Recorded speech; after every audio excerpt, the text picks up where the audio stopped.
Hello and welcome to another episode of Historic Hindsight. I'm John, that's Tom, and today we're talking about American royalty. That's right, Johnny. Tommy J is who we're talking about, our third U.S. president, and you're dressed for the occasion. And founding father, Tommy. Yeah, founding father. Yeah. You're Yeah, show dressed some for the respect. occasion like you always are, and I am not because And you are looking like a slob who is going to probably sit here and disrespect our founding father for the next 30, 40 minutes or so. that is 100% correct. That's I don't what we're have doing here today? Yeah, well, that's what we're doing because I don't really have a lot of. This might be our easiest president to do like the dark side of him because he makes it A lot of it. Yeah, so easy. Well, let's just jump right in. All right, let's dive in. So we might as well get the elephant in the room just right out of the way. The dude wrote the lines, all men are created equal, and then completely and totally balled that bitch up and threw it in the garbage can when it came to himself because, What do you mean? oh man, did he love owning people. 700 throughout his lifetime. In fact, he owned 700 slaves, and before you even say it, Johnny, never didn't free them. No, I wasn't going to say that. I was just going to say I think he might be okay with his all men are created equal because he probably didn't think of African Americans as people. So he's still not a liar, but 700 is 700 is a lot. Yeah, who needs that many? That's staggering. Staggering. Not only was he a slave owner, Johnny, he directly participated in human trafficking by buying and selling slaves. He had relations with his slaves and very likely sold his own children, and would often personally discipline slaves himself with what even at the time was deemed just a scotch excessive. So just a scotch. So probably this is like the nightmarish lashing type thing that you read about, things like that, the torture, locking him up. Yeah, he's like, definitely it's doing. Basically, he's doing all that. Yeah, treated him like the worst of the prisoners that we have. Yeah, and with all that said, Johnny the Dude was a massive hypocrite because in his first draft of the Declaration of Independence, he said, in regards to slavery, it is, and I quote, a cruel war against human nature itself, violating the most sacred rights of life and liberties. Of course, this line is going to get stricken from that draft because, the slave owners are like, we can't have that. Yeah, I take back what I said earlier because this directly contradicts it with that wording. So no, he's just a garbage person who rules for thee but not for me. He knew it was awful. Welcome to American politics. It just did his own thing anyways. And at no point in time in his political career, Johnny, did he take any steps at ending the institution of slavery. Instead, he actively said that the trade was necessary for westward expansion. So he's not wrong. You think that people are gonna be able to pay people to build the railroad or whatever the hell they were doing back then, or to run the towns, run the farms, whatever. I don't know. Johnny, in his 100 letters to Adams, he admits that slavery is wrong, says that it needs to end, but again, at no point in his personal life did he take steps to free slaves or in his professional life take any attempt to free slaves. Beer is wrong and should be outlawed. Nobody should be allowed to drink beer. Yeah, but you don't actually believe that. I don't believe that. You don't believe that. You didn't believe what he was saying either. I just think nobody else except for me. I'm fine. Should be allowed. I can drink it. Because I need it. I'm gonna continue. He needed those slaves. I'm gonna get other people didn't. He needed them though. One fun thing that I did find out is the dude would go to extreme lengths to attempt to hide his whole dependence on slavery issue here as well, Johnny. So nice segue in there. We didn't plan that out. Good segue. When he built his mansion, he laid it out in such a way that you would never actually have to run across a slave. An example of this. Goodness. Yeah, an example of this is in his dining room where he would have, his guests that would come over and dine with him. Sure. He had a secret trap door next to the fireplace that he would open up, put an empty wine bottle in, close the said door. It would go down an elevator shaft, come back up the elevator shaft, and magically a new bottle of full wine that I'm sure was never spit in. A dumbwaiter. Dumbwaiter was right there for him. So that way you didn't actually have to have the slave boy cupbearer coming in and pouring the wine. You want to know what? My dumb ass always thought that dumbwaiters and things like that were just nice little tools to make things life easier and everything. I never once considered that they would do that so they could just not see the help. That's where a lot of it was. You don't get to even come in and walk around with a tray of wine glasses or hors d'oeuvres or whatever. Put them on this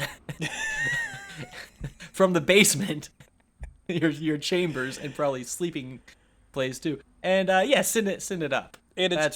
God. It's odd. It's too long to really go into, but his plantation here is more of a mini city than it was a plantation. Well, 700 slaves. Well, that's not. That's through his life that he'd owned those. Oh, okay. So All right. I think at the peak it was around 400 employees. Yeah. That he had on his plantation here. Yeah, employees that just unpaid interns. Unpaid interns. Can we do that? There we go. Yeah, unpaid interns. His plantation, like I said, was pretty much completely ran on slave labor, and his $500 annual grocery bill was, for his whole plantation, was paid for in several months due to only his nail factory that he had on his plantation as well. So the dude not only made food and stuff to obviously sell. He also had multiple factories, including a nail factory. Okay, which was largely... so is $500 of food a lot? No, I just used that as an example. Like that was his yearly, and he was able to he was making so much money in his nail factory that that grocery bill was covered. No. Years of groceries is covered. I mean, imagine working for 2 months and you don't ever have to worry about groceries again. You just paid for it all in 2 months of labor. Must be nice. Must be nice. That nail factory was actually largely worked by child slaves, Johnny, and child slaves. Well. There weren't any labor laws back then, of course. But the children, I imagine, because small hands, machinery. And it's a good way. What he did is he used the child slaves to basically determine how good of a worker they were going to be. Obviously, if they do really well at the nail factory, they can become a skilled laborer, work on in the metal shop, be a better blacksmith, get a raise. Get a raise. And that's exactly what would happen. If you did well, you got extra rations and extra clothes. If you did not so well, you got beat and less rations and no clothes. And Johnny, I mean, beating and starving and making your employees cold is a surefire way to increase productivity, right? I work better when I've not eaten well. Johnny, how about you, Tommy? To give you an idea here on what his labor standards were in this nail factory, if you made 10,000 nails or more a day, you got those extra rations and the extra clothes and all that stuff, and you were considered a good worker. If you made less than 5,000, you're going to be punished. And the punishments were so extreme that in one case, a boy who lost wrought iron, transporting from one end of the plantation to the nail factory, he lost a shipment of it. That wound up into him being bludgeoned to death. And then another child was shipped off as punishment to away, he sold this other child. Gone. Just gone. Make him further from me. And what Jefferson himself called terrorism, you use that to get your workers in line with terrorism, Johnny, because that's how we treat child slaves. Good God. This man ran our country. This man ran our country. To continue the dude's legacy of hypocrisy, he was supposed to be the party of small government and despised the ideal of a national banking system. In fact, he partially left Washington's administration and politics all in general, wink, wink, at least politics while Washington was in command, due to Washington wanting a national bank. That was a bad idea. And so he was not interested in a national bank for what reason? Because is this a states' rights thing? Is this like a... it's partly like the national government shouldn't own the debts. They have no business states. getting the national involved government with that. Shouldn't have. Yeah, that should be private individual, private enterprise should be doing the banking. Which now we have a national bank that isn't owned by the national government, that's controlled by private bankers that get bailed out by the national government every minute. So now we got the best of both worlds. Yeah, it's great. Everybody wins if you're one of 400 or 500 people. The 4 or 5 head bankers, yeah. But when he was president, he quickly supported the idea of a national bank to raise money to build a navy to fight pirates off the coast of Tripoli. And I wonder why there might have been pirates off the coast of Tripoli and what they may or may not have been stealing off the coast of Tripoli. I'm sure it had nothing to do with the slave trade whatsoever. No. It was just pirates are bad. And this is just extenuating circumstances. Yeah, exactly. It's those. It's all of a sudden he needed a lot of money, so he needed a national bank to fight pirates. Because just blanket statement, pirates are bad, and pirates are bad. Yeah. They're not. And interfering with his work or business. No, in there's no any way. It's just somebody's though, and he wants to take care of that. So he's and Johnny, good guy. also president of these United States, he had to use the national bank system to purchase the Louisiana Purchase from France. Okay. He did. Yeah, he did that. I'm part. sorry. He did that for that. Just what a deal. He bargained. It was actually shopper, that was even by one of the greatest things for America to happen. Even by the standards of the time, way, even by the standards of the time, that was a hell of a steal of a purchase of land. Yeah. But when France is at war with England and is damn near bankrupt, they got to get money where they can get it. So right for the stealing. Yep. In any case, and that's a bad thing he did. What are we doing here? Well, he's a hypocrisy. Just because he. Oh, okay, all right. A small government, wanted big government, used national banks. Right. Blah, blah, blah. Just and the displacement of all the Native character Americans within the Louisiana Purchase. Yeah. Okay. Yeah. Well, but that's. That was going to happen anyway. All the presidents from from the beginning of time till pretty much now treated Native Americans like shit. So I can't. That's not. Anyways, and speaking of government overreach, Johnny, and bad policy decisions, because of England and France being at war and not wanting to show that he was taking sides, though clearly taking sides with France here and wanting to support them, he puts an embargo on all American goods sold overseas, tanking the U.S. economy, which, by the way, Americans just kind of ignored this and pirated their own products to sell overseas. It's just like, well, we're not going to pay this fucking embargo. We're just going to smuggle them over to Europe and sell them anyways, and then what are you going to do about it? And what he does about it is if you're caught, he's going to arrest you without charges and throw you in jail without a trial, just shitting all over the Fifth Amendment of the Constitution because, don't need that. So if he or somebody within his task force that's assigned to carry out this punishment, if they happen to think that somebody is doing this, they can just go arrest you without charges. That's it, and then go to jail. No right to trial. Nope. No innocent until proven guilty. None of that stuff. Nope. Just straight off to jail. Right to jail. Johnny, this policy was so bad that from this time period, exports of U.S. goods went from $108 million at the time down to $22 million at his leaving of office. That's a fifth. So that's bad. Significant. Yes, significant. To suddenly have 20% of what you used to have is a bad thing when it comes to money and taxes. Taxes. And Johnny, by the way, I have to stress this at home for the viewers at home at this point. Buckle up because it's about to get a whole lot worse. So bear with me. He was a rapist and a pedophile. Oh God! And that's not. Is that speculation? This is hearsay? No, this is 100% true. Like, we know this through DNA evidence that he was, in fact, a rapist and a pedophile. So, specifically with the slave Sally Hemmings. So in 1784, Jefferson was on an emissary mission to Paris, and his daughter, Polly, he wanted to bring her along, so he brought her along, and specifically requested that her slave, Sally, live with them in Paris. He had a very fancy liking to Sally, who was 14. So... Yep. Although I guess in hindsight, at 14... in the time isn't the most pedophilia. Hey Tommy, how old was he? Not 14. Was he 22? No, not 22. No. Was he 32? Yeah, he was. There you go. No. Yeah. Oh, he was around in his 30s. He was probably in his mid 30s, I think. Yeah, at this time, I don't know. I didn't look it up. Anyways, he's over 30. No, yeah. I'm sorry. I'm 39. Yeah. Almost. I guess 38 now. 38. Yeah. I look at like mid 20-year-old girls, like post college, like they're working their careers, and I'm like, oh, you're a baby, and like should be in high school or something. Like I can't.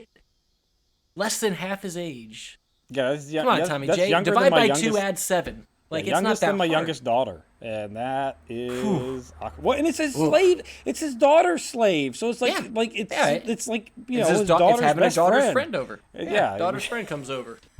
Anyways, 14 at the time. She herself. This is really fun. She herself was the product of Jefferson's father-in-law's rape of one of his slaves, and they birthed Sally Hemmings. So Well, he father-in-law, so Father-in-law. It's not, he it's married not- like-minded individuals. It sure did.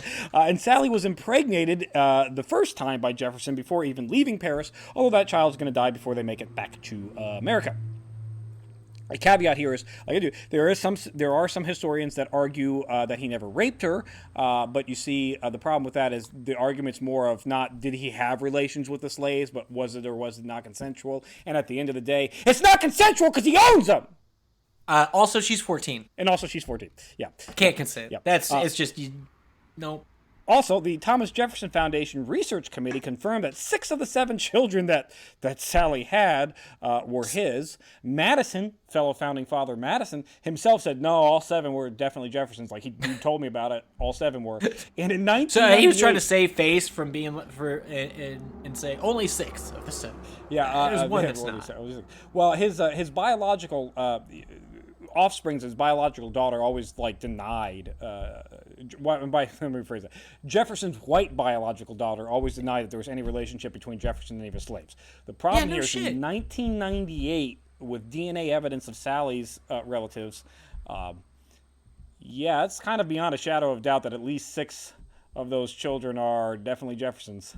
Yeah. So, hey Tommy, if your violent, racist, scumbag parent was having relations with one of your friends, I think you deny it too. Probably. Johnny, the dude was also almost, this is just a caveat here towards the end, $100,000 in debt to the British Crown, which is why he didn't like England so much. And by the way, that's $2.3 million in today's money. The British banks that's would also... nothing for a politician these days. But the British banks would not accept a single penny of American currency because they did not recognize it. They said, that's not legit. You need gold bullion or some other foreign currency that we will recognize, but not American currency. Screw you. Well, get the hell out of here. You take the money or you don't. Sorry, we offered you something. I'll bet they're kicking themselves in the ass right now, wishing they took that money. American dollar's highest value ever, right? It's 8 to 1 on everything. I think we're actually over the. I think we just. Are we really? I think our dollar's now worth more than the euro. Shit. Just barely. It's never happened. I don't think it's ever happened in my lifetime. No, hasn't it? Of the euro, yeah. Of the euro, yeah. We've just passed the euro, so well, take that, Europe. Yeah, suck it. Which is amazing considering how bad our dollar's not worth anything with inflation, but whatever. I guess maybe the euro's tanking worse. They do have Greece that's kind of dragging. We got on a sidebar. Shit Damn it, Johnny. Tommy. The whole world's shit. Final note, and I know it keeps coming back to slavery, and I find beating a dead horse or whatever, but I can't. I gotta get this point out here. Well, when the slaves revolted in Haiti and started their uprising in 1795, as Secretary of State, Jefferson gave 1,000 firearms and $40,000, aka $940 in today's money, to slave owners in Haiti to fight the rebellion. He would later loan France $300,000, equivalent to $7 million today, for the relief of whites on the island of Haiti. And by the by, all that money went to naught, because the Haitian Revolution was a gigantic success, and they ousted their white landowners, and it's actually the only successful. We're gonna have an episode on that at a later date, because the Haitian slave rebellion was successful. And then it caused massive panic in the United States, because they're like, oh my god, if they could do it there, they could do it. Yeah, so it's like the movie A Bug's Life or whatever, where the grasshoppers get taken over by the ants because they realized, oh wait, there's more. There are lots. Yeah, there's a lot more. Some of us are gonna die during this slavery thing anyway, because look at all these bastards beating us and treating us like shit. So why don't we just die overrunning their little mansions they have? And I imagine hanging or there was a lot of not guillotine, but there's a lot of not pleasant. Yeah, a lot of bad ways to die. Yeah, there's a lot of 1,000 bad ways to die would be a show they would make on that. So with all that said, just keep in mind that this was our 3rd president of the United States who was a rapist and pedophile and owned 700 people. So I guess not a lot's changed in America. That's it for this week in Historic Hindsight. Thanks for listening. Be sure to subscribe, rate, and review, and join us next week when we do a special on the Second Battle of Bull Run.